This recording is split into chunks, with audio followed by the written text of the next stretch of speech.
So, if you are sacred, then you must treat yourself with respect. To do otherwise is to desecrate something that is holy. Is that what you think I've been doing? Only you can decide that. I guess I haven't had a lot of respect for myself lately. And perhaps it's time for your own vision quest to begin.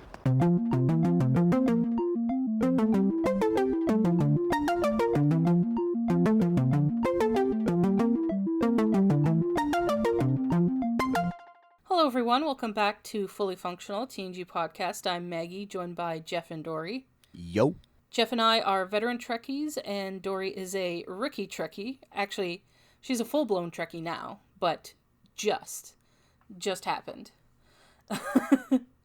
So today we're discussing the Season 7 episode, Journey's End. Original air date is March 26th, 1994. And as always, we'll take it to Dory for the recap. Okay, so, the Enterprise, they've arrived at Starbase 310 for a meeting with Admiral Nechayev. And Nechayev, listen, everyone pronounces it differently in the show. Oh, do Riker pronounces it differently to what Picard does. So I wrote it down how Picard pronounces it, was just like Nechayev. Riker pronounced it Nechayev, which I think is how, I don't remember how I pronounced it in the past. It's like, I remember Nechayev. her. Yeah. Nechayev? Yes. Okay. Yeah, the only reason I remember is because another reviewer nicknamed her Bitchayev. Oh. Because I think I've called her that in the past, but Picard, I forget every time what it is, and then when Picard said it, he did not say it like that. But, okay, Nechayev. And also, they're going to pick up Wes also, which was like, I initially was excited. Mm-hmm. I am no longer excited. Yeah, he's a fucking jerk in this episode. He's an asshole. Yeah. And the thing is like, I get what they're doing, but they did a bad job. Yeah, I think this sort of attitude is more suitable towards a younger teenager rather than someone who's like presumably 18, 19, 20 at this point. So actually what I think they were going for is that they were trying to aim for that, like, you know, cocky cadet who like thinks he knows everything kind of thing. But he doesn't come off like that, because the very beginning he like sits down and acts depressed. Like literally in the first scene that he's in, and it's just like, oh, this isn't like Wesley, so this is a little odd. Yeah. So Wes he has his own quarters this time. And I can't remember what Dr. C said, but I think it was like something about visiting her and she's old or whatever. And then he's like, I'll come visit you in the old doctor's home every Sunday. Yeah. It was funny. Yeah, she said it's like, oh, I understand if you don't want to stay with your old, poor, senile mother. Or something along those lines. Yeah. Or make sure to come visit your poor senile mother. Something like that. Yeah. And so then Data and Geordi come in, and Geordi goes, so is there a runaway cadet in here? And then Data goes, if so, we may have to call security. And I was like, this is like peak it is dad a Data jokes, joke. Yeah. Derogatory. I mean, yeah, but that is Data. Data is peak dad jokes. We know Data and his look what he finds funny. Yeah. So yeah, this tracks. Joe Piscopo, apparently. Hey, there we go. Yeah, truly.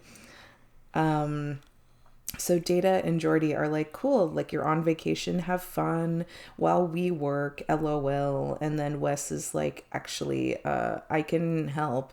But Geordi's like, no, like I'm kidding. Like, don't worry about it. Just like have your vacation. Mm-hmm. And then I learned something a little bit upsetting about Dr. C. And this is a personal thing about... I learned that Dr. C kisses her child on the lips. Oh, yeah. Which was disappointing to learn. Yeah. To be clear, though... It wasn't... I know, it's a peck. Yeah. It's a peck. It's like a millisecond. As a personal thing, listen, to each their own. Mm-hmm. But I don't know. I find like... I do also find it weird when like when like blood relatives like kiss each other on the mouths, even if it is like at the tiniest little peck. Like there's no, yeah, it's obviously not like, you know, salacious or what any of that jazz. I just think it's a little. Yeah, I'm of the mind that strange. I'm of the mind that it's a me problem. I'm like, you aren't doing anything wrong. It's just I am weirded out by it. Yes, yeah. So it was unfortunate for me to learn that Dr. C is a mouth kisser. That's exactly the phrase I was gonna say. Ew. Yeah. Yeah. Okay, so we've sort of established like Wes is not seem like particularly jazzed to be on the Enterprise right now. Yeah. So we're now in the observation lab. No, we're not. We're in the conference room. Yeah. Yeah, we're in the conference thing. Yeah.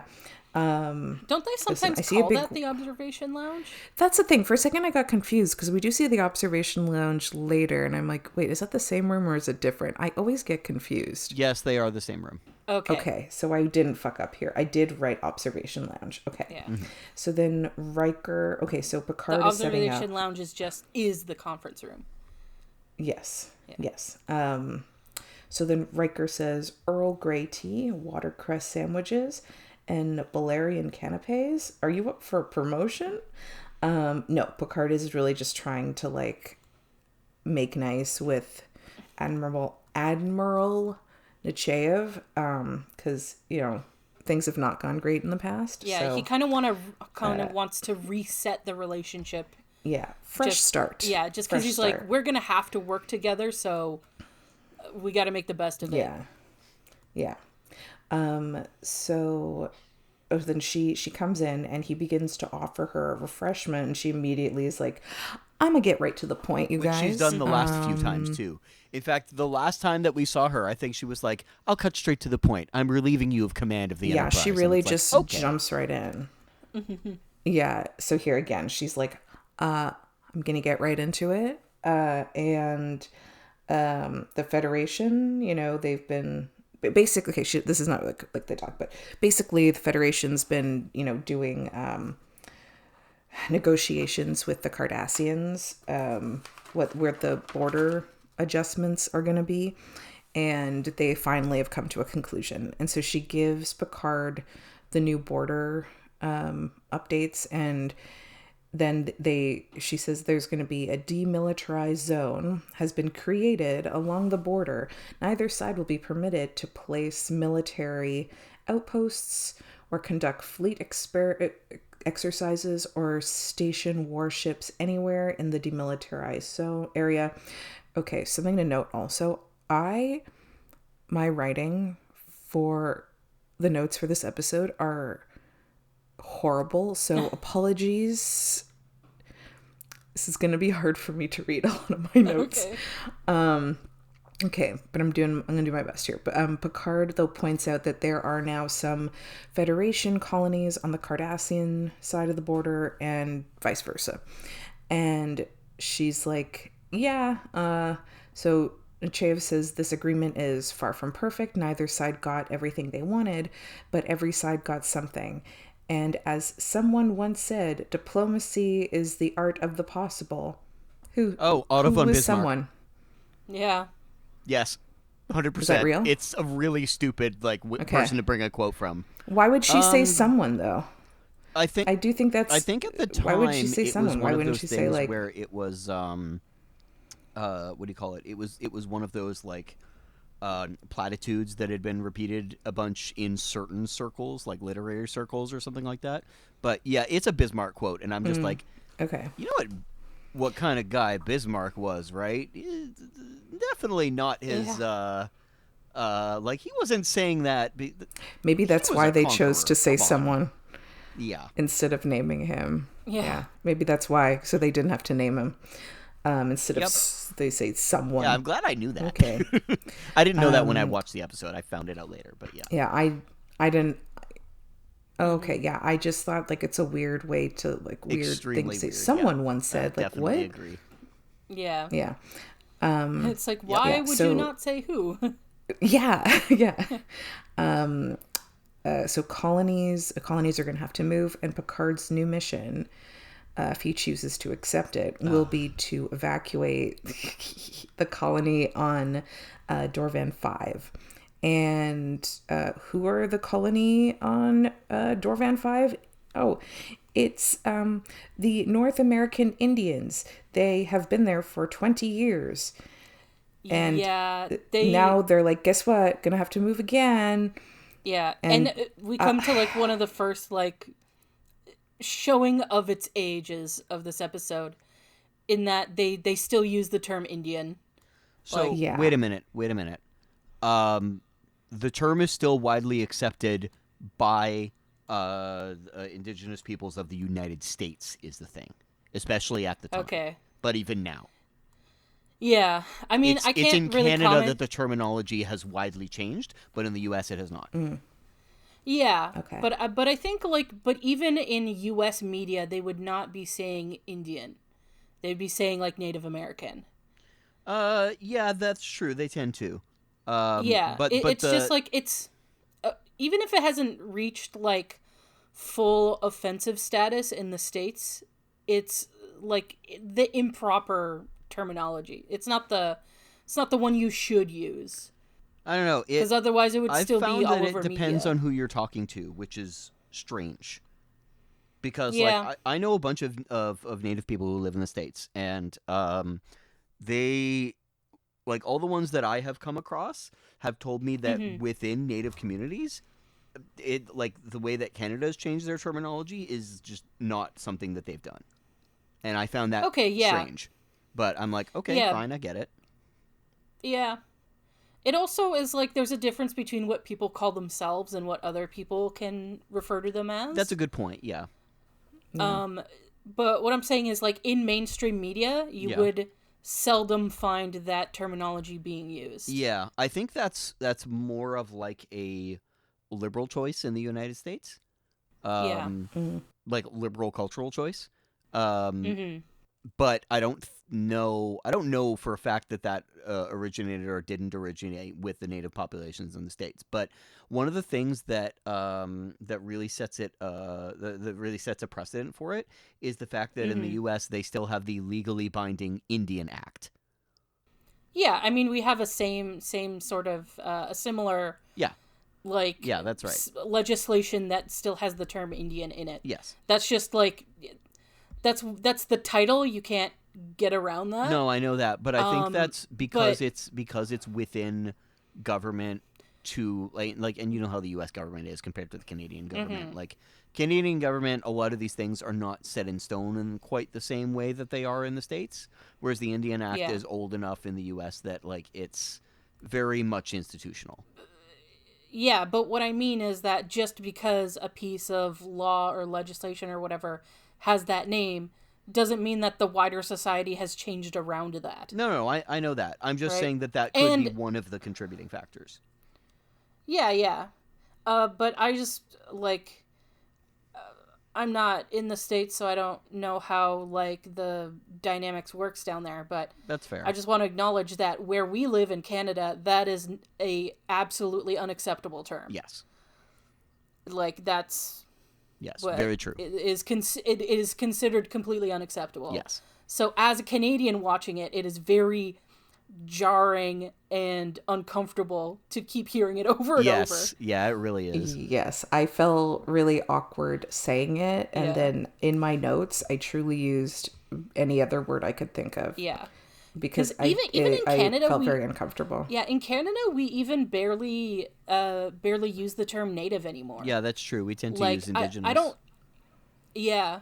indigenous is like our big one. We have several terms, and there's like the broad one is indigenous, and then there's ones that are like more specific. Yeah, that's true. But like that's the broad term. Like I don't know if native has fully crossed over into offensive yet, but it's like again, it's like that's not really what we use anymore. Yeah. So, okay, I want to bring something up before Dory continues, because this is very much related to the topic that we just broached.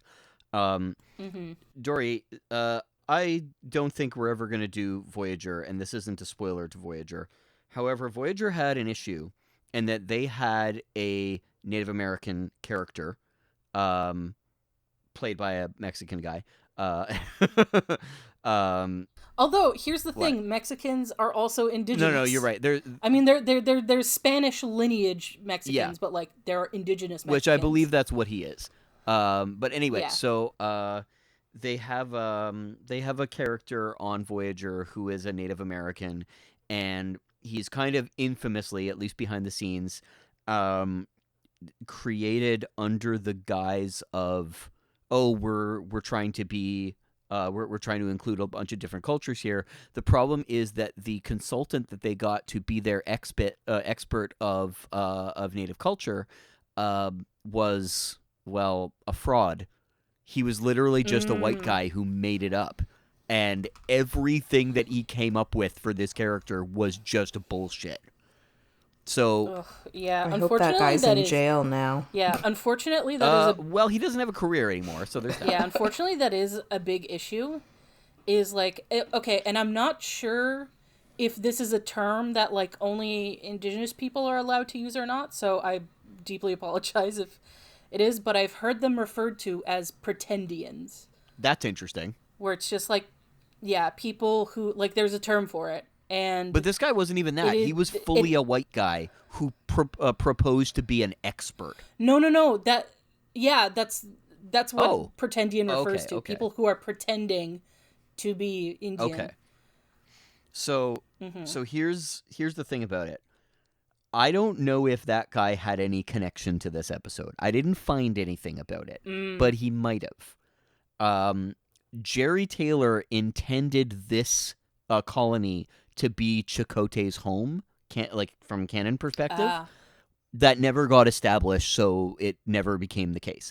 But the guy who ends up playing the character of the Traveler actually has a very similar face to the actor they would eventually cast to play Chakotay.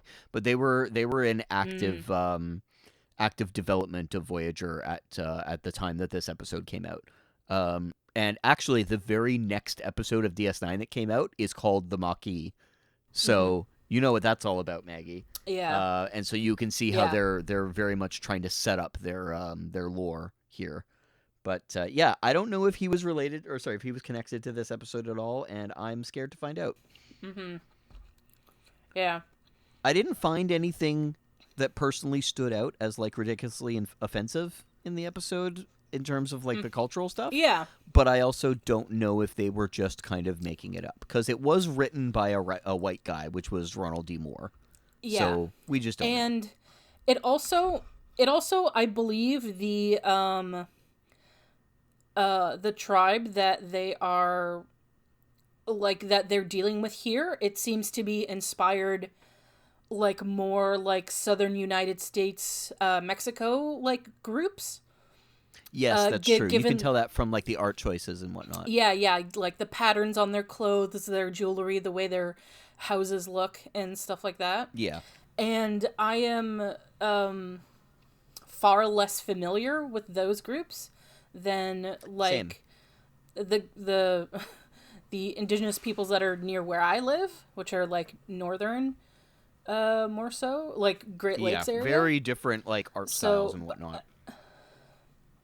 Yeah, art styles and like it's like indigenous people aren't a monolith, so they're like many different belief systems too. Well, it was a little different forget here where I was because going we with were it. under the Iroquois Confederacy, so like there was a lot of monogamy in terms of culture in this part of Canada, anyway.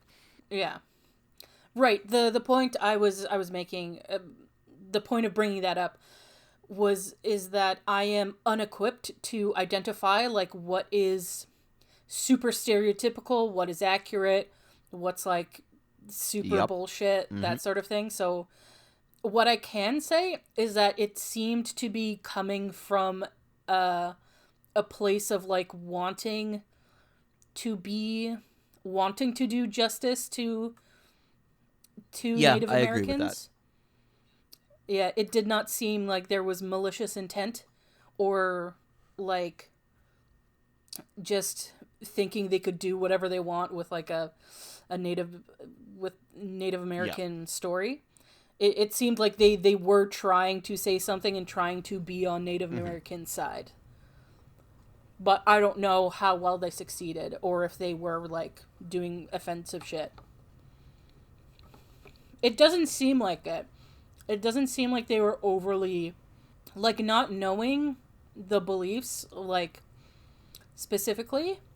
It seems like they were trying to not be stereotypical, but actually, like, still represent the spirituality. Yeah, no, I understand. I understand the position you're Excellent. coming from here. Anyway, I just wanted to make that note that they use the term Indian pretty exclusively throughout this episode. They do say Native American a few times, but like, yeah. And it's just really awkward to watch. For us. Back to the recap. Okay, so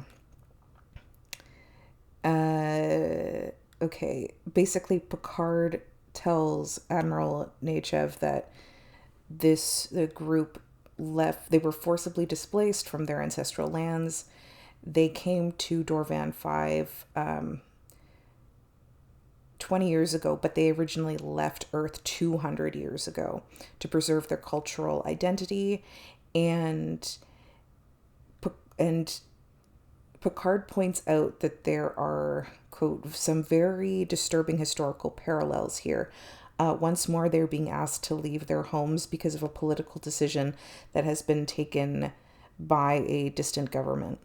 And Nechayev does this.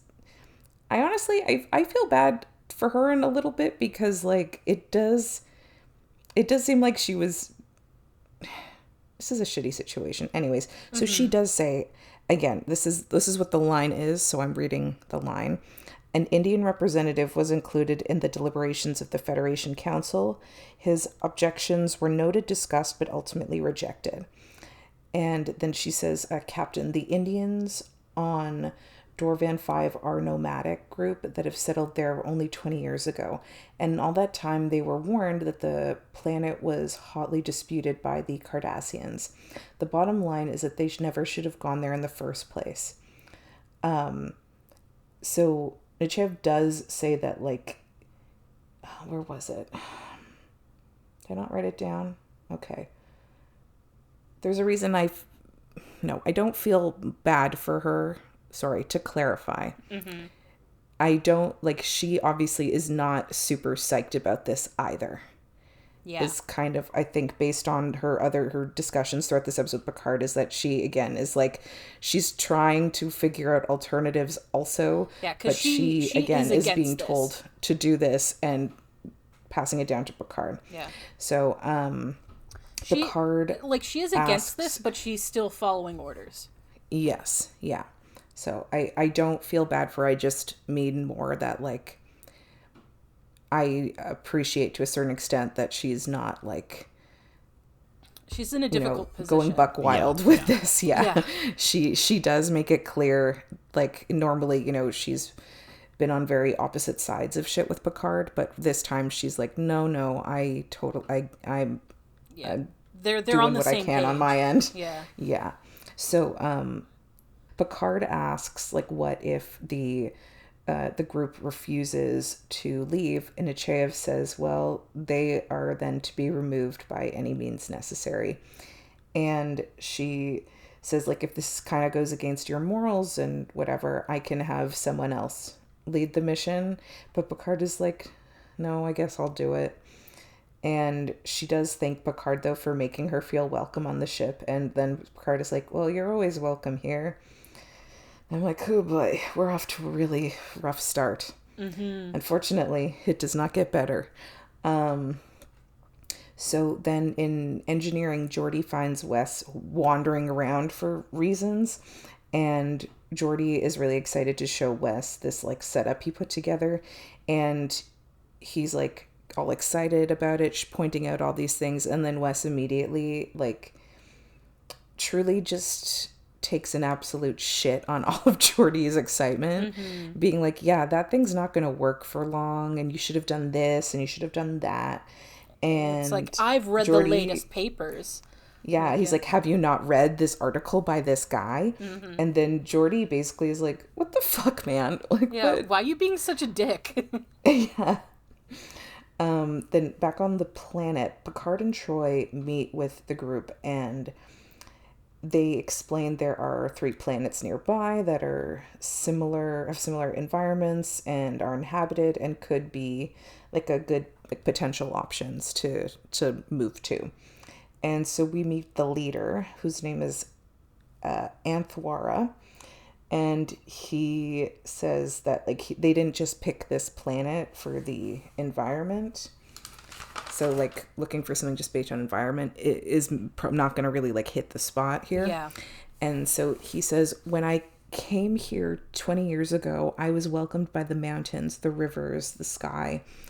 And then one of the guys, for some reason, just like turns to him and he's like, oh, he's like they're laughing at us. No one was laughing. He just like, Picard and Troy were sitting pretty respectfully, and this guy just kind of is like, they're laughing at us. They think we're like being silly, whatever. Yeah, And I then mean, they Picard- probably do have a history of people thinking they're silly. Oh, and he's for just, sure, Yeah. for sure. But Picard and Troy, I think, were being extremely yeah, like we're listening and paying attention, They hadn't and they really were not given them you a know. reason to think that of him. Yeah, so I But- think like that. I think was just kind of a weird. Yeah, and I just want to Reaction. say that like, to me that makes sense because again, I don't know everyone's beliefs, but a lot of indigenous groups' beliefs include finding specific like there are lots of religions that have like holy objects and holy places and stuff like that, and that's sort of indigenous beliefs are like they don't really have holy objects, but they have holy places. And like what's the word again? Sacred places. Like they'll be like, this mountain is sacred, this lake is sacred. So like they feel like that deep of a connection with the like environment itself, like the specific trees, the specific rocks and stuff like that. So to ask them to move is like a bigger deal than what they would consider a big deal, you know? So Picard says that he has the deepest respect for their beliefs and the meanings that they hold for their people. And so Anthora says, then you can respect the fact that this planet holds a deep spiritual significance for us. It has taken us 2 centuries to find this place. We do not want to spend another 200 years searching for what we already have. And Troy is like, how about we like take 5? We think about well, you know, what's been discussed, and we come back, we reconvene at a later time. And then Picard's like, everyone is like, welcome to join us on the Enterprise later. And Dr. C talks with Wes, and she's like, what the fuck is your like damage, Heather? What the fuck is going on, man? And he's like, you can't tell me what to do. You're not my dad. I'm kidding. He just said that. And so then Wes says, maybe I'm sick of following rules and regulations. Maybe I'm sick of living up to everyone else's expectations. Did you ever think of that? And then I just was like, why did you even come to the Enterprise, Wes? Like, you're obviously not, you don't want to be there. You're like upset with everyone snapping at everyone.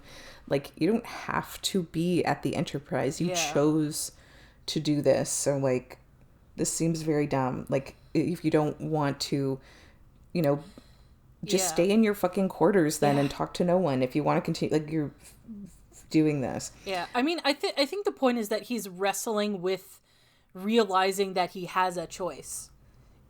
And but doing that doesn't mean he has to be a dick to everyone else. Oh, I know.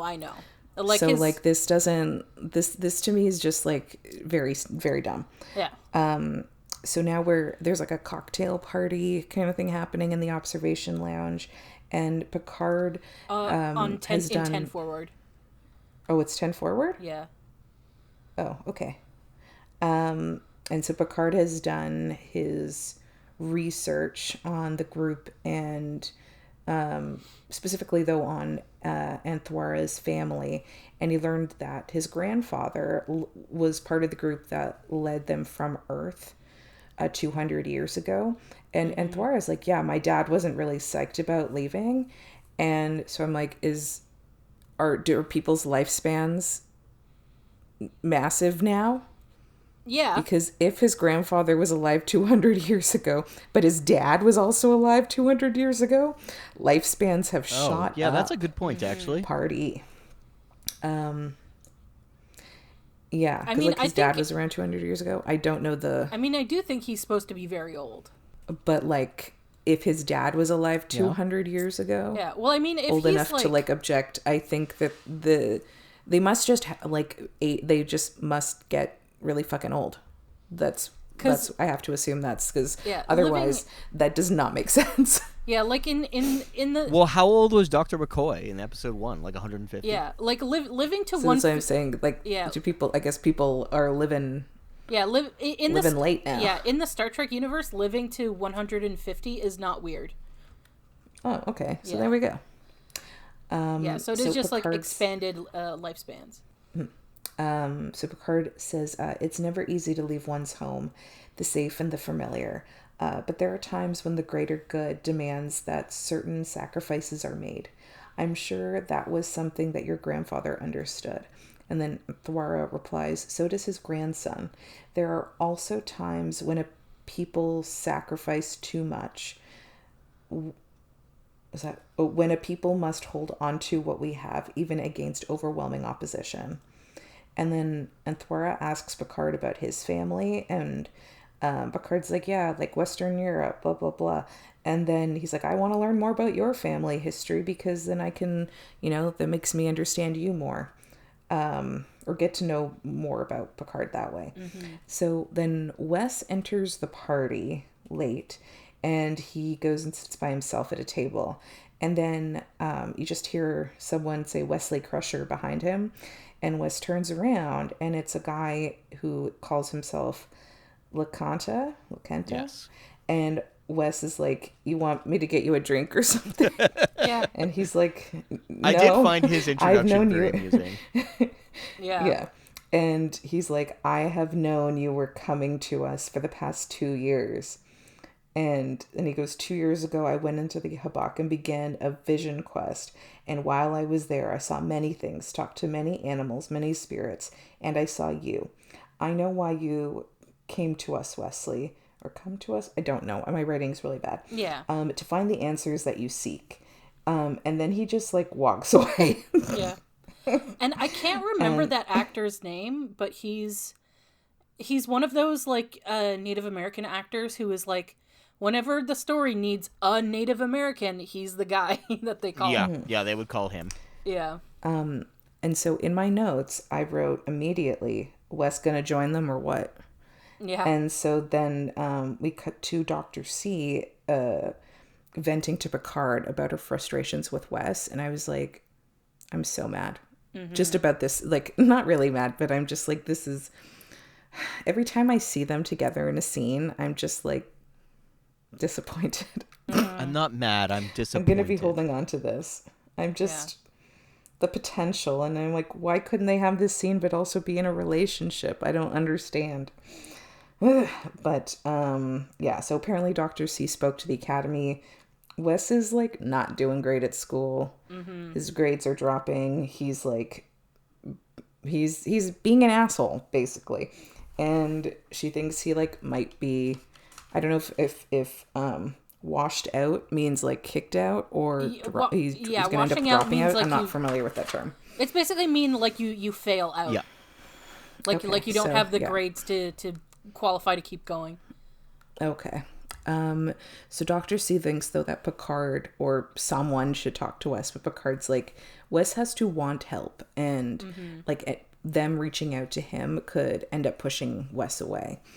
Okay, so now Wes is down on the planet and he wants to find LaCanta, and Wes is interested in the Habak, which we learn is sacred to the people. They hold rituals and ceremonies there, and LaCanta asks what is sacred to Wes, and he's like, nothing. And then he asks Wes what he thinks is sacred to them, and Wes is like, I don't know.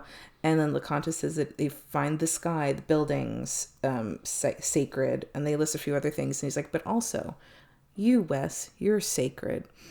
And so then LeConte says, you are a sacred person here, Wesley.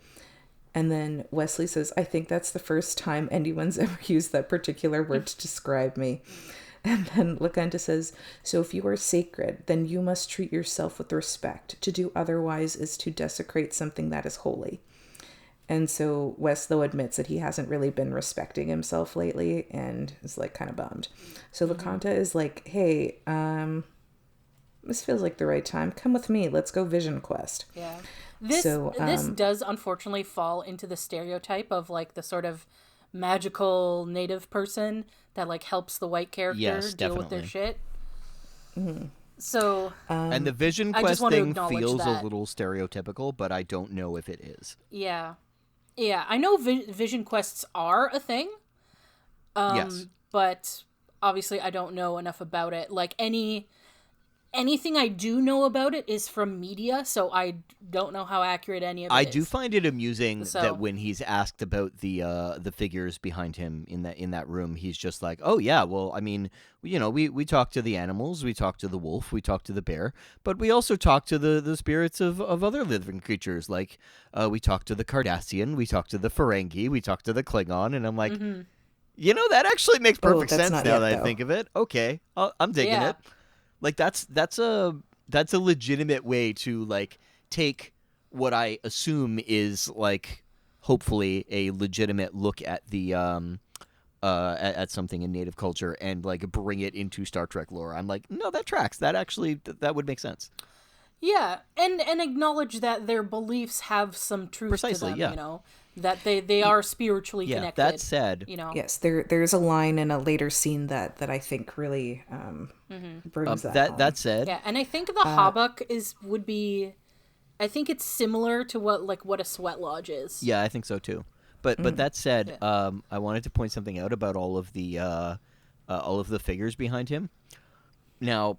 Mm-hmm. Well, we haven't gotten into the room yet. Okay, sorry, just to interrupt. Yeah, we actually haven't. Yeah, we're not in there yet. That's why, like that other stuff hasn't happened yet. Yeah, sorry. I just wanted to. I only wanted to interject to acknowledge that this does fall into a stereotype and a trope. Okay, so back in the meeting, Troy and Picard are trying to, you know, come to a conclusion, but there hasn't been progress. And Picard explains that this wasn't really a negotiation because they do have to leave. Yeah. Or like either by choice or by any means necessary. Like they're not. They don't actually have any say or choice in this. Okay, so and Thora tells Picard that like he doesn't think that that they're gonna take them from the land, and he says like nothing, like they came for a reason, and because like nothing happens by random, and he was trying to figure out what the reason was why they came there, because it wasn't trying to get them to leave. And it happened, then it like he figured it out the night before that why the actual reason of why the Enterprise is there. And so Thora asks if Troy and Picard are familiar with the Pueblo Revolt of 1680, which I did Google. It is real, by the way. And Troy is... And of course, Troy is familiar with it, and Picard is not. Yes. And so she says it's several... again, this is a quote. Indian tribes rose up to overthrow their Spanish warlords and drove them out of what is now called New Mexico. And then 10 years later, the Spanish refused to conquer... Oh, just kidding, not refused. Returned to reconquer the area, and the Spanish killed hundreds of their people and thousands were injured. And one of the Spanish soldiers was named Javier Maribana Picard, an ancestor to Picard. What? And Picard is like, okay, well, like, I don't know her, so, like, not sure why that's relevant to the current situation here. I actually don't love that particular take. Like, I get that they're trying to do a variation of, like, ancestral guilt and whatnot, which, okay, fine. But The difference is not my people have created X problem for your people, and therefore my people who have benefited, what do you call it? Who have benefited as a society, need to atone for that. This is no. Your great whatever grandfather directly did this, and it's like your specific relative. Yeah, which is a little like, it's a little too much for me. Although I will, overall, I think I agree with you, Jeff. I do want to bring up one counter argument to that. Sure. In that, in the States, one of the big issues is people specifically not being able to wrestle with the fact that their personal relatives participated. That's a very good point. Yeah. Like that's a big thing. Yeah. Where it's like, oh, I have to like grapple with the fact that my great grandfather was a slave owner. And instead they find ways to justify it. And it's like, okay, well, he lived in a bad society, but also made decisions that weren't good in that society. So there we go. So that will be one counter argument, I'd say. But I do think, it is like, that's the other aspect to it is like, no, we have to deal with that. Like, even if your personal lineage has nothing to do with this, you're still you're benefiting from it, and you need to combat that system. Yeah, but also the other thing that bothers me about it is, I'm sorry, in 700 years, the Picard family lineage has in no way atoned for this one thing. I don't think so. That's a little much. Well, not according to Anthwara, though, because he literally says, that is why you came to us, to erase a stain of blood worn by your family for 23 generations. Yep. And then everyone from the group walks out, just leaving Troy and Picard in there by themselves.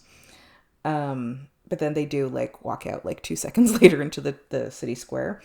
And there are there are 3 Cardassians just hanging out in the square, 2 of which are kind of climbed up on this ladder and posing for a photo shoot. It's so bizarre. Oh yeah, the way they're standing is very strange. I don't know why they chose it's just a very strange choice. And so we now meet Gul Evek, who is the captain of the Vader, Veter, whatever. That's the ship. Yeah, captain of the Darth Vader. He wants to know. Yeah, he wants to know what the people are still doing here. And Picard's like, can we talk, just you and me for a second? And Picard tells him, though, that they were told that there would be no Cardassians there for another 6 weeks. And Gul Evek was like, yeah, but we're here to do a preliminary survey of the buildings and equipment left behind. And so Picard is like, cool. Okay, but for the time being, this is still Federation planet, so these people under my jurisdiction, and if you got to do the survey, and then get the fuck out of here. Okay, thanks, bye. Don't mess with the people. Yeah, do what you whatever, but this is kind of not helping with trying to move forward with everything. Okay, so then LaCanta takes Wes into the Habak and explains that the culture is rooted. I like this. They're rooted in the past, but not limited to the past. Mm-hmm. So they have these dolls. They say dolls of different. I guess I forget what they call it. If it's spirits or, just these images of significance to them. Mm-hmm. And he says that they see spirits of Klingons, of the Vulcans, and the Ferengi. This is what I was talking about just earlier. As they do, the bear, the coyote, and the parrot. That said, there is something that annoys me about these dolls, and that's the fact that they all look like they were designed by the same art department.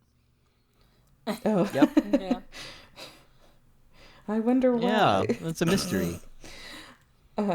So then Takanta tells Wes to make a fire and then just hang out, I guess, until Vision Quest hits. Mm-hmm. So then back on the Enterprise, Picard tells Nechayev that the tribal council is not willing to leave and they will resist any attempt to remove them. And he urges Nechayev to request an emergency session of the Federation Council to raise the issue of Dorvan 5 that should be reopened. And she's like, bro, I tried this 2 days ago. They said no. She's really trying. She's really kind of pulling out whatever she can to kind of help, but at the end of the day, she's not the council. She doesn't get to make these decisions. Yeah. So then Picard is upset. This episode is mostly Picard just being pissed off. Yeah. For various reasons. So he tells Riker that Anthora thinks that Picard is responsible for crimes committed by his ancestor against Anthora's people. And Picard, he's like, I respect it, but hard disagree, and shouldn't really be relevant to this mission. And then Picard says, but even so, I can't help wondering if a dark chapter in my family's history is about to be repeated. If those people take up arms against us, then I cannot foresee the consequences. I'm like, I hate this. Okay, so then Wes's vision quest. Oh, okay, sorry. I wrote Wes' vision quest better not find the solution to this. It did not. So Yeah. that was just like an up thing that popped into my head in the middle of this. So then Picard That would have been calls- much worse. Yeah, that's why I was like, I hope it doesn't happen. So then Picard does call down to Worf to prepare to remove the inhabitants from Darwin 5. And I wrote, I was not sure what they meant by like whether they were going to be removing. I was like, is not beaming them up the safest thing to do? But that's still like bad. Because I kept wondering if they were going to be like physically making these people move. Yeah. But like beaming people up against but their it's will still, like, is yeah, a type of it's- violence. Yeah, it is bad. But I was like, what? I didn't know what they were kind of going for here until like they kind of clarify later. Yeah. There is no good solution to that. Yeah. Okay, so Wes is sweating it out in the Habak, and then the vision quest is triggered. So we go into this room, there's like a fire, and who's on the other side of the fire? Oh, hey, it's Jack Crusher. Wes's hot dad. And so I did actually refer to him as Ghost Dad, though, a few times. So I wrote Ghost better Dad. than Hot Dad, I guess. Hot Ghost Dad has returned to tell Wes that he has to stop copying his dream and find his own dream. Oh my god. Yeah. Like, figure out your own fucking destiny, Wes. Stop like doing what I've been doing. And so then Wes exits the Habak and like goes into the square where Worf is prepping for the big beam up of all the residents. And Wes is like, Worf, what's going on? And for unknown reasons, Worf just like tells him what they're doing. Yeah. And he's like, yeah, we're setting up the transport coordinates for the security perimeter. And just in case they have to like move people by force. And I'm like, oh God, number one, why are you telling this to Wesley? There is no reason that you should be telling Wes. Wes is like maybe- not on duty. Well, he is in his uniform, He's and like- maybe he's in his Worf assumed that he was like there to be part of this. I don't know. I think it was like I don't know. It is not a good. It wasn't a good decision. Yeah. So then Wes immediately tells Worf, he's like, you can't do that. And then announces to all the people what that the Enterprise is preparing to beam them up. And he's like, you're not going to let that happen, right? And like, oh my God, Jesus. So obviously people are pissed. And they start yelling like at Worf to get the fuck out of here too. And so back on the Enterprise, Picard is super pissed. He's with Wes, I think, in the ready room, and Wes is like in big ass trouble. And Wes is like, what you're doing is wrong. These people are not some random group of colonists. They're a unique culture with a history that predates the Federation and Starfleet. And I have my tiny thing so with this is, so if they were just a random group of colonists, it would be okay then? Yeah. That's what actually, I what like. I want to point out about this, and what I don't- hate about it, is like that no one should Picard be is- forced. Picard is demanding that Wes answer for this to him as if he hasn't already had huge misgivings about it. Like, he's like, I want to understand why you did this. And it's like, but You know why. Yeah. Yeah. You feel the same way. Yeah, It's I don't know just why he Picard is stood up and dying you on didn't. this weird hill of like Yeah, it's a very strange choice. It's basically, I want to have him dress him down. And that not was it. acknowledging, like he's in a position where he can be like, yeah, like I'm not on board with this, but what else can you really? I mean, there are other things to do. As we, this was very incredibly frustrating, and so. But in my opinion, Wes did what you should do. Just No, be I like, agree. no, Yeah. I'm not fucking doing that. Yeah. Wes is like, yeah, like I know you're given the order and then the order was given to you by another person and that order was given to them, but by the Federation, but it's wrong. And it's like, yeah, Wes, that's not the fucking problem here. It's not the chain of command. Like, yeah, we all know it's wrong. That's you're kind of going Yeah. the wrong like angle of this. And so then Picard says, I Like, don't know what is like it. I just want to say it is bad either way, but the specific history of these people does make it worse. Not that if they weren't that way, it would be good. Yeah. So then Picard says, I don't know what has gotten into you lately, and frankly, right now, I don't care. But I will tell you this. While you wear that uniform, you will obey every order you are given, and you will conform to the Starfleet regulations and rules of conduct. Is that clear? And then Wes says, yes, sir, it is. But I won't be wearing this uniform any longer. I'm resigning from the Academy. And he takes off his little pin and puts it on. And then Picard's Picard desk. does not even question it. He's like, just stares. Honestly, I think at this point, Picard was so fucking mad that he's like, honestly, fucking go ahead. So then Riker lets Picard know that Gul Evek wants to speak with Picard about what's going down on the surface. And so back in, I think I don't know if it's Dr. C's quarters or Wes's quarters, but Dr. C is like, what the fuck is going on? Like he doesn't have to, listen to her. He can make his own decisions, but like she deserves to have like an explanation of the choices that he has made. And he explains to her that he saw his hot ghost dad in his vision quest and was told to not follow him and to find his own path. And Wes admits that he hasn't been happy for a while and he hasn't really said anything because he didn't want to disappoint anyone, and it never occurred to him to leave Starfleet until Hot Ghost Dad. And Dr. C then brings up the Traveler, in which this is something I completely forgot about. I had no recollection of this initially. I mean, I think And it's from like season 1. Yeah, it's pretty fucking long ago. They brought him up one other time, though. Yeah.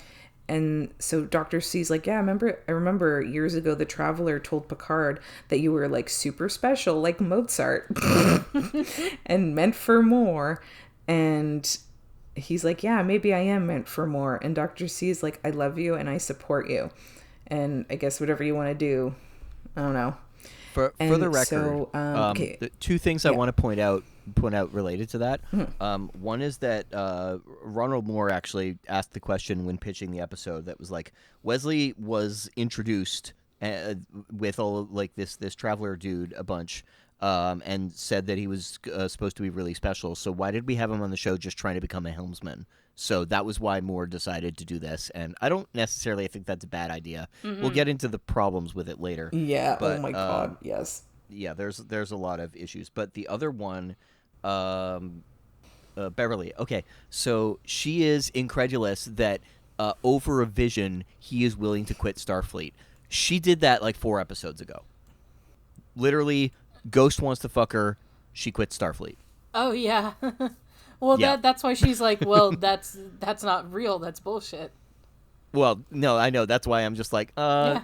feel like that's something you could have brought up, but maybe you're a little embarrassed about it. I don't know. Yeah. I don't know. Anyway, sorry, Dory, continue. No worries. So down on the planet, Wes is in the square, and the people have taken the 2 other Cardassians prisoner, and Worf is like, they have the right to survey the planet relating to the treaty, and then like one of the guys is like, yeah, we don't recognize the treaty. Yeah. So then Worf calls Picard about what's going on, and Gul Evek is pissed, and so Picard asks, oh, this is on the bridge, and Picard is like, hey, Gul Evek, maybe just like, can you just beam them to your ship instead of, because then he's like, hey, maybe we send troops down. And he's like, maybe we don't. How about maybe just like send them back to your ship and like, you know, leave this alone for a little bit, like, please. And also the villagers are still under Federation jurisdiction. So like if anyone goes down and like if any of his people like start, like if there's any violence that like escalates, then like all the peace negotiations they've been doing is truly just like gone. Like that's it. And do we really want that? Yeah, it would send them back to war, basically.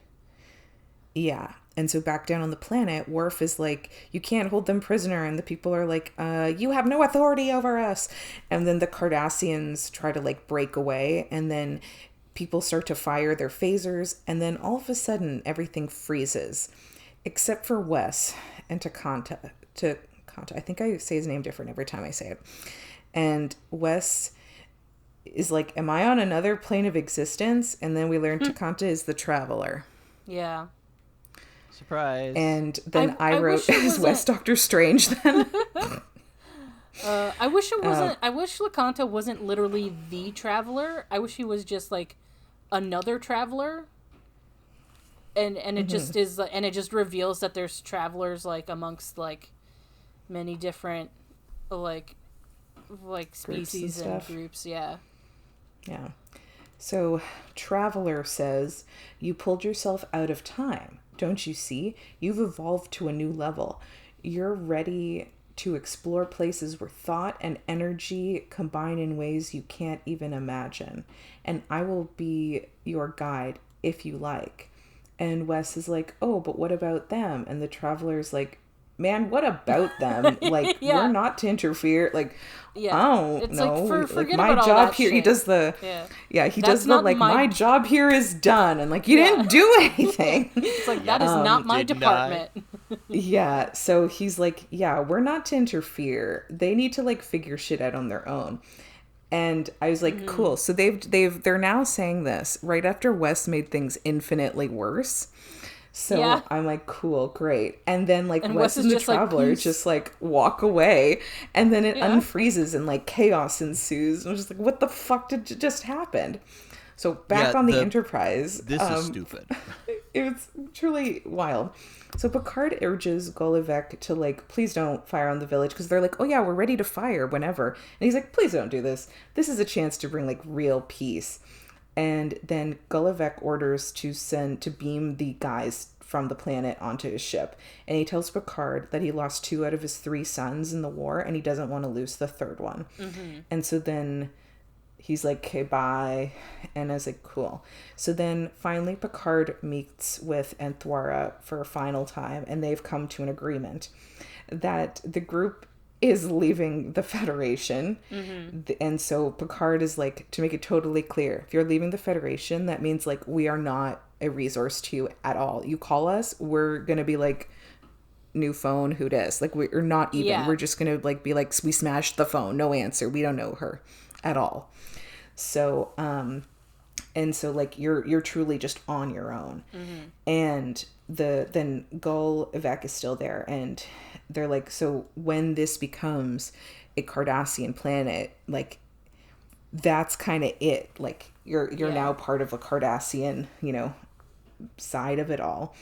And Golovic is like, listen, you leave us alone, we'll do the same. Like that's how we, like, I think I convinced the government to just let these guys be as is, and just hopefully that's it. And Anthwara is like, I think sorry, I was just gonna say, I think there's a lot of indigenous people in real life, if like the government said like, all right, you're on your own, we will never ever, like, even if you ask us for help, interfere again. We'll even if you ask us for help, we'll say fuck you. I think there's a lot of indigenous people that'd be like, great, awesome. Yeah. Like, I never have to see your face again. That's great. So this is not like, I don't think that's a big deterrent in this. Yeah. So, and Thora's like, yeah, I was right, Captain. You didn't take us from our land, and now there's no more blood on your hands. And so then oh yeah, okay, so then in the transporter room, I wrote, fucking called it. So Wes has decided to stay behind and learn from the people. And then, so they're saying Picard and Dr. C are saying goodbye to him, and Picard calls him Wesley, and I was like, haha. And then Dr. C says, she's giving him a hug, and she's like crying and whatever, and then she goes, now you be sure to dress warmly on those other planes of existence. Which is not funny. And then the episode ends, and I was like, what the fuck just happened? Yeah, so I did not like this episode. And my biggest fucking qualm with this is I don't understand why this wasn't an option from the fucking start. I don't understand why these people would have to leave. Why it was like, you have to leave or that's it. Because if it was a situation of like, oh, the Cardassians say you have to leave because if you don't leave, they're going to come in and murder you all, then why not give that information? Say like, it's literally like you either stay and die or you leave and live. But if that's not the fucking situation, then why the fuck why the fuck then they not just fucking stay? Yeah. Like, if this is something that was an option that they're able to come to at the end, why was it such a, like, they have to leave by force? No. Why can't they fucking stay? Because Why isn't there an option to say, like, oh, okay, we voted on it and our planet votes to join the Cardassian, like, empire or whatever? Well, because the Cardassians... No, it's implied that... Well, not implied. It's kind of stated that the Cardassians wouldn't want that. They're like, oh, yeah, remember, they are sort of... They're fascists and they're, like, they have Well, a they hadn't Cardassian really superiority established thing. all of that quite heavily yet. But basically the...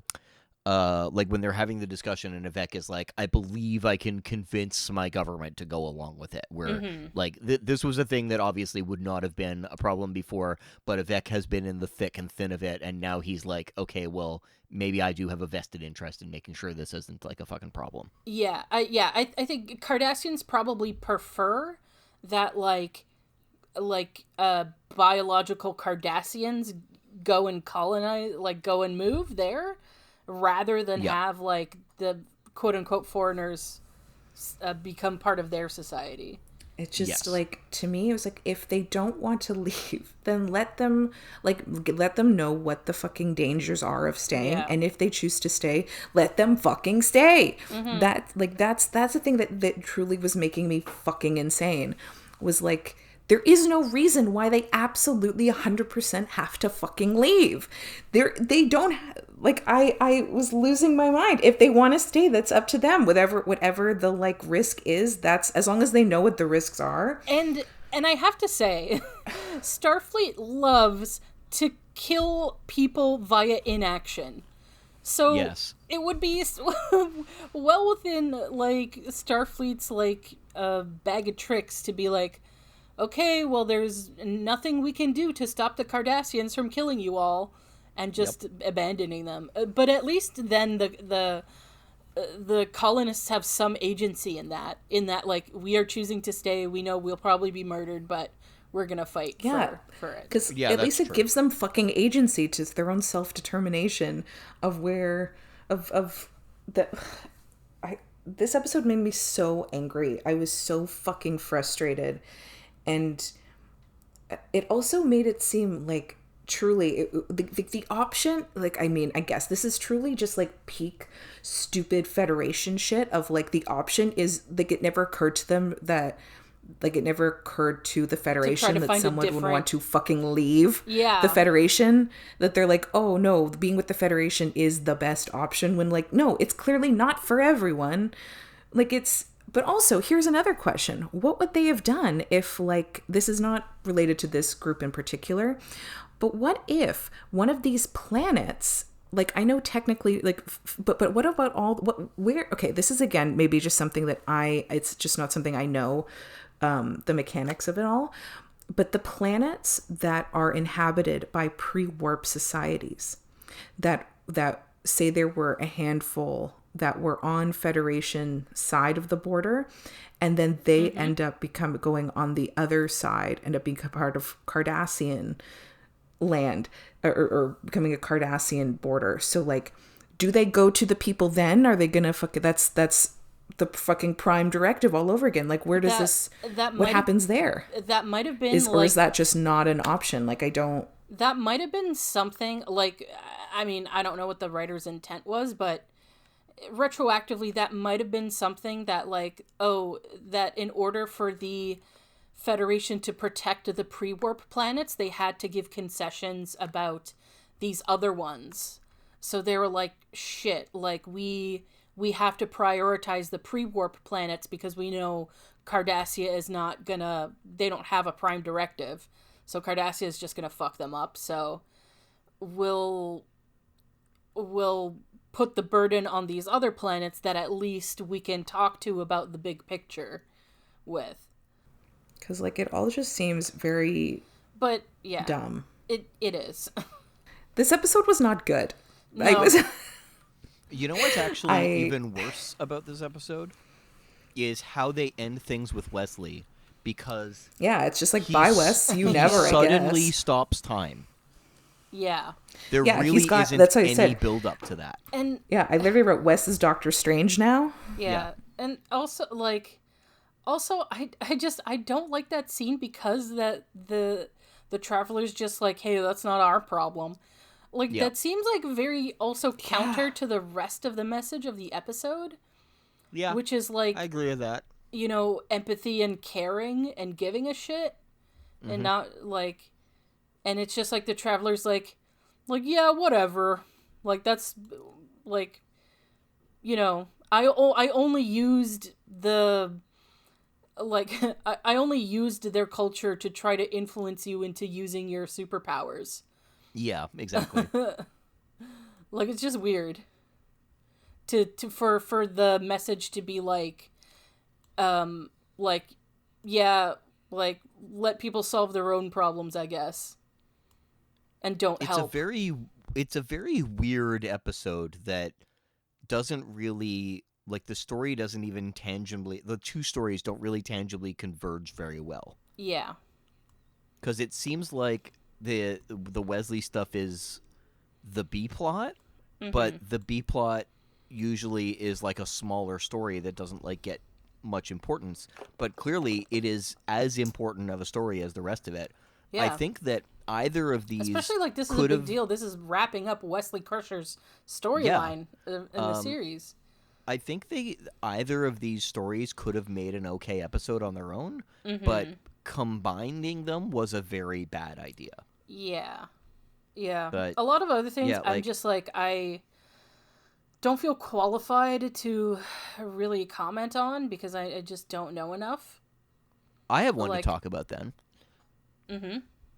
So, one of the things that bothers me a lot about the story that they told for Wesley here, and why I think it would have been much more deserving of its own episode, is that the problem that they have with how they've laid out his journey in this is that it's all about whether or not he is making the choices for himself, or whether somebody else is leading him and telling him the choices to make instead, and he's just going along with it because he feels like that would, that would make them happy. That is true. That didn't get resolved. He just chose a different person to tell him which way to go. Yeah. Now that you've said that, it's like, yeah, he just sort of shifted from one set of people's expectations to another person's expectations. Yeah, and the issue is that it's one of those people's expectations in the vision that tells him, stop following this expectation, go find your own. And the very next one was the Traveler saying, by the way, want to come see the rest of the universe? And Wesley's like, because I have these big expectations of you. Yep. Yeah. Also, exactly. Pulling the fact that Wes has like superpowers now out of his ass is so bizarre to me. Well, they do imply that isn't out of its ass. In the original episodes with the Traveler. That's right. Okay, but I don't remember the episodes with the Traveler. No, that's fine. So he was basically vibe coding in those episodes. I don't know if you remember that part, but essentially what was going on I remember was that nothing from the episode. I didn't even remember who the traveler was until we saw him, and I was like, oh, he's vaguely familiar. okay, so what was going on is they were trying to like save something from a comet or something like that. And basically the dude the is traveler, he would like put his hands on the console and vibe with the ship and the Yes. universe. and that would help. And then he told Wesley, "Oh, actually, I need your help to do this." And Wesley's like, "I can't do that." And he's like, "Actually, you can." And Wesley joined in a little bit, and it was just like a hint that Wesley had something much bigger ahead of him and would be able to do something much bigger. But here, in this case, he's literally able to stop time just by getting upset. Yeah. Like that's it. He gets passionate and time stops, and Which the is like- traveler's just like, "Holy shit! Look at the things you can do." And Wesley's like, "But I don't know how I did that. It just happened." which is sort of a trope in that like someone who has psychic powers, like the first time they're able to like execute them is like a period of distress. That's true, yeah, but that's not what the implication is here. That he was able Mm. to that he was able to focus that. It was just that, oh, you've always been able to do this, and now you just did, and it's like, oh, okay, great, problem solved. For the record, this is not the last time that Wesley ever shows up. It's the last time that he plays a prominent role in the series. But he does show up briefly in the Picard show afterwards. And no spoilers about what happens with that. But the way that Will Wheaton plays him in that, I do not like at all. Because the thing about Wesley in this episode is that he seems a little out of character because he's just being a fucking jerk the whole time. Which is not really the very caring and understanding Wesley that we know. He's acting out a lot here. Right? And I get Yeah. that he's Yeah. young, but he was younger in previous episodes and acted out much less. So I don't love that. Yeah. And the thing is so- like I don't even necessarily disagree with wanting to take the character in that direction. But I think the biggest problem is that there was no build up to this. And Right, yeah, I know agreed, that they agreed. tried to use that. They tried to be like, "Oh yeah, like this is what it would be like for a parent if like their kid went away and they went through all these changes that they weren't present for and they came back and they're sort of like a different person now." Yep. But I don't think it works because I feel like they should have had an episode of Wesley being moody, and then the conclusion of the episode is him accepting that like, "Oh, I don't want to do this anymore. I'm going to change the direction of my life." Right. And then Yep. you have another episode that deals with what he's going to do now. Also, I do want to note, I like what they could have done. Also, his fucking friend died a few episodes ago, and they don't acknowledge that. The Oh, that's girl true. who was in Lower Decks. Oh yeah, that's right. Yep. Yeah. Yep. So like that would have been a really good sort of motivator for him to like, or like something in him to be like, well, it's all fucked. It's like I've like in a bad mood. That would have been such a good, Yeah. connection to make. That literally a friend of his just fucking died on Yeah. a mission. Yeah, that that that's would a have very good been, point. and it's related to the Cardassians. So like this being in this scenario would be like extra bummer, and they don't even. I don't think they even remember they did that No. because that would have been Yeah, such a because good you're like, right. through That would have line. been. Yeah, and it would have been a good way to also be like for Wes to be really hit with the reality of like a Starfleet life. Even though he does sort of know that because his dad like died from it, but that was like he was really young, so like he wasn't like when it was happening, he wasn't like super aware of what was happening. Very true. Yeah. Like it's different if someone dies when you're 8 versus if they die when you're like 18, so Yes, yeah, very good he point. just been hit with like a very, very personal death, and that can make you reevaluate your life. It just feels like a missed opportunity Yeah, definitely. to just bring other things together, because it did suck that like the last time, like when Wes showed up, I was excited. I was like, oh my god, I'm actually like, it's nice to see Wes. It's been a hot minute. And Yep. That's fair. for the last time to see him, for him being a fucking dick to everyone, and then like not having any like meaningful scenes with people. Yeah. It's just him being a fucking dick. That's and he true. never, like, there was never like we never get to see any kind of conclusion with like him being a piece of shit to Geordi and like saying goodbye to Data. Like, there was no goodbye to anybody other than Dr. C. Yep, that's right. And Good Picard, point. and it was 1 second. And it really just feels like as someone who was rooting for Wes from the beginning to like, this is the last time I'm gonna see him, feels like such a fucking letdown and such a Yeah. disservice to the character, that this is not the person that I've been rooting for and like for all these years, and this is the send off. Yeah. Is that he spends 90% of the episode being an asshole to everybody Yeah, who he's- cares about him, only to be like, bye, I'm gonna go do whatever the fuck I want now. Without you guys, I'll probably never see you guys again or whatever. I don't know. I assume they will, because like, I mean, you said that Wes appears in Picard, but like, they know where he is, so it's not like they won't have zero contact. So when he Right. appears in Picard, this bothers me a lot. You're aware of Will Wheaton, the person, and the way that he behaves, right? No, It's I know really nothing nothing about like Will Wesley Wheaton, Crusher. the person, other than he was on an episode or two of Critical Role in Yes. Campaign Okay. So 1. Will Wheaton. yeah, but him as a is- Other person than is that, very I haven't different really from seen Wesley. him outside of. Okay.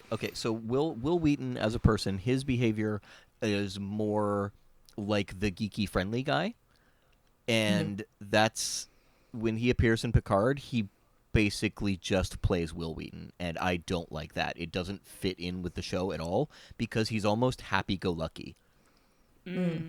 It's very weird. Like he meets someone and he's just like, oh, fuck. What is it, the way that he says it? Well, season 1 Wes was pretty cringe. He Yeah. was Yeah, like but- pretty nerdy but and then he grows up. happy-go-lucky. Yeah. I know, but then he grows up, and this doesn't act like cringe. That I don't know how to explain it any better. He just acts like Will Wheaton, which that's not necessarily a bad thing. It's just a bad thing to bring back Wesley Crusher. Only have him in as a cameo. It was like a 30-second scene. And he talks the exact same way with this, and not just the same cadence, but like his dialogue is written to be Will Wheaton, and I'm just like, that's weird. Yeah, this is I think this is kind of universally seen as like not a great send off for Wes, if I remember correctly. Mm-hmm. Like, do you get that vibe from the other Trekkies, you know, and stuff? This episode doesn't come up much, honestly. Yeah.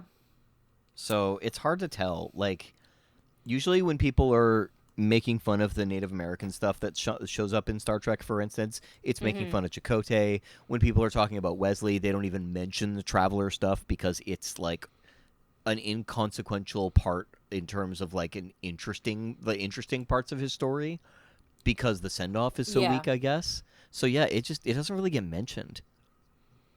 It doesn't even get memed. Yeah, and that's how you know you failed.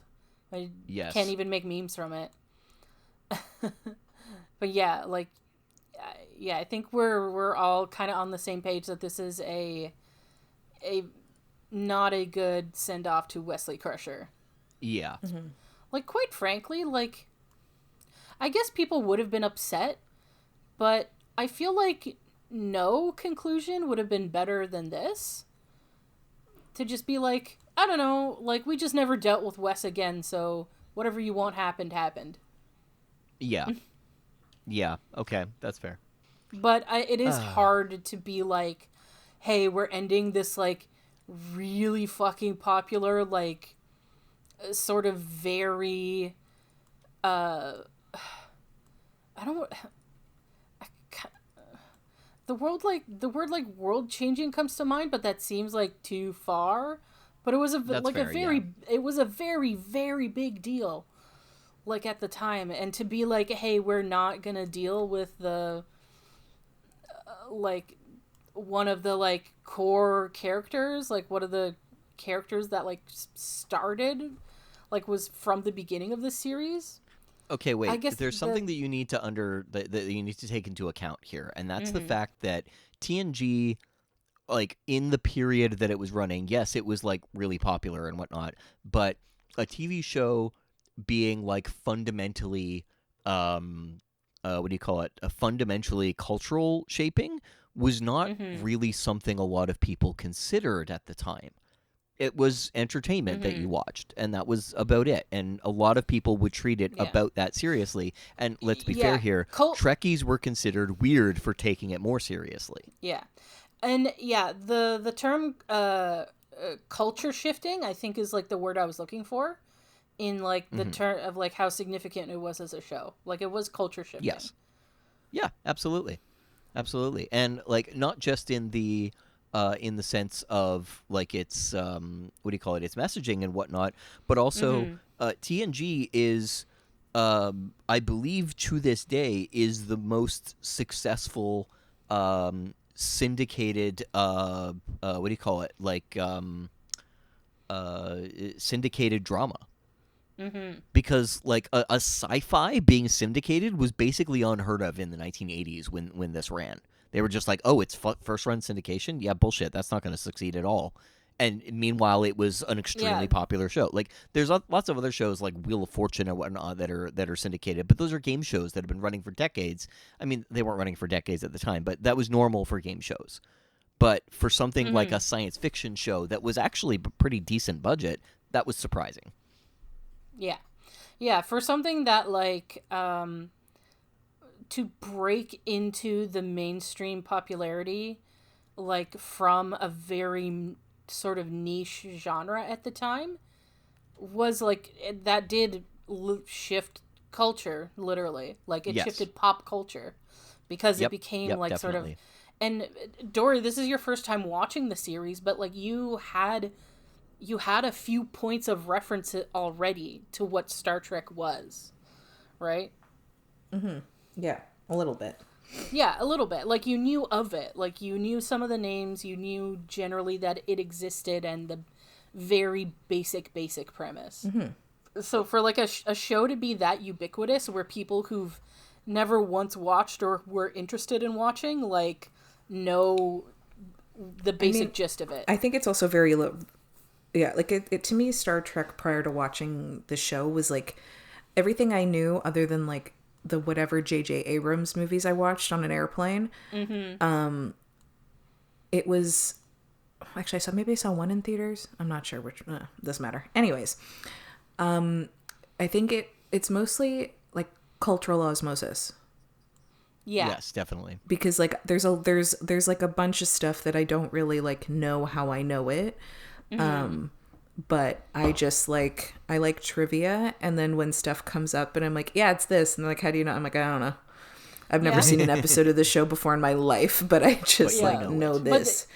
Or like, I've never seen this movie, but I know this thing. Yeah, and that's exactly like a testament to how baked into culture Star Trek The Next Generation is that like it has like, enough influence that it makes it to people that are like very removed from it. Because I think like I think what I knew about TNG prior was that I knew Picard. I don't think I knew his name though. I just knew Patrick Stewart was in it. And I knew like an image of Data, and I knew there was a guy who wore the visor. So like I knew of Geordi, but of course I didn't know Geordi's name. I didn't know Data's name. Yeah. But I also, there was a channel 20, that was called The New VR. Oh yeah. That would show commercials for they would show like commercials for reruns of TNG. And that's, I think, the only kind of way I saw glimpses, because I used to watch a couple of shows on the New VR, and so it would come up once in a while. But I feel like Data and Geordi visually are the only people that stuck with me. Yeah. Other than like, but I knew Patrick Stewart because I'd seen X-Men. Yeah. Wow, Dory, it's X-Men. too bad that you missed the week or two straight of nothing but TNG 24 hours a day that TNN did in like, I don't know, 1998, 1999, something like that. I was homesick that week and was just 24 hours of TNG on this brand new channel, and I was like, cool, works for me. Jesus.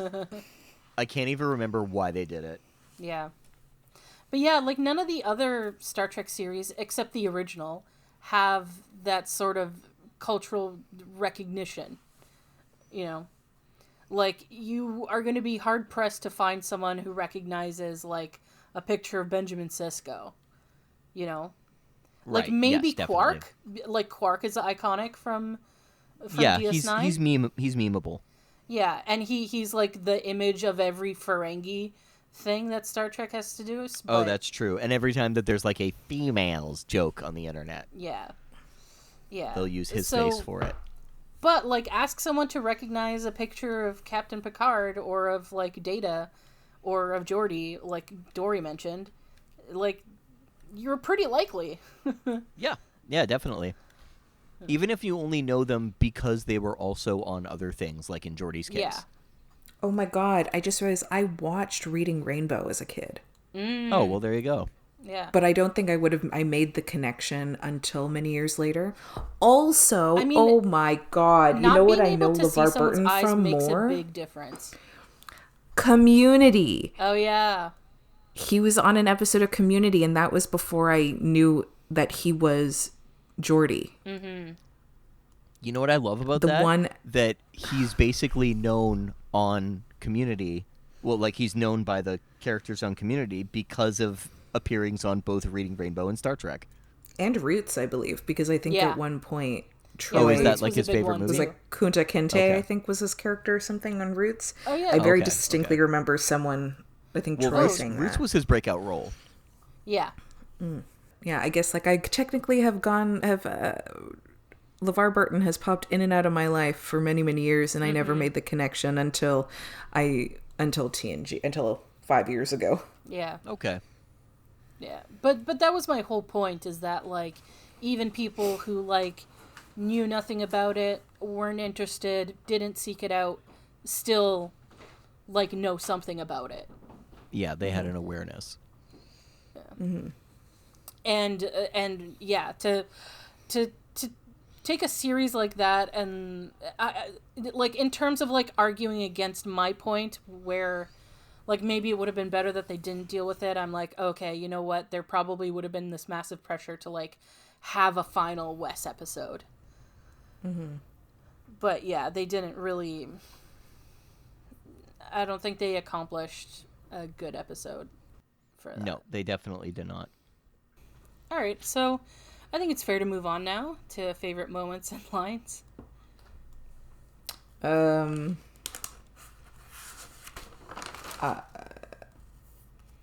I don't know that I honestly really had any. This was incredibly frustrating. Oh, Yeah, Admiral Macheyev quoting Otto von Bismarck. Yeah. Yeah, I also don't really have an answer. I have nothing. Yeah, I don't have anything. I don't. Yeah. Like also I also want to get across, like, wasn't the worst episode in the world, but it was not good. Yeah. Yeah, it's not the worst episode, but it's just it was like particularly unenjoyable to watch. Yeah. Yeah. So that brings us to predictions for the next episode. Oh my. So, Dory, the next episode is a Worf and Alexander episode. Ooh. Yeah, the episode is This one's called. interesting. Yeah, this episode is called Firstborn, and the basic premise is that Worf and Alexander attend an ancient Klingon ceremony. Oh, okay. Yeah, so I guess what I'm What looking else is for is new, like, right? yeah, I guess what I'm looking for is like, what do you think this ceremony is all about, and like what do you think they get out of that? Oh, I have a think- guess. I It's a think- Klingon ceremony, so it's about pain. I was gonna say my guess is that they have to fight each other. Is that Worf is gonna have to like, or Alexander's gonna have to try to like fight Worf to like, for some kind of honor or like, as like a milestone. Something.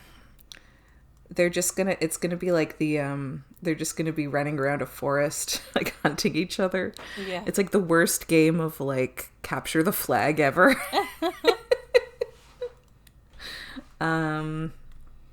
So sorry, it's just that sorry, I think I forgot what the hint other than it's just Worf and Alexander doing a Klingon. Yeah, they attend an ancient Klingon ceremony. Okay, and sorry, and what's the episode called again? Firstborn.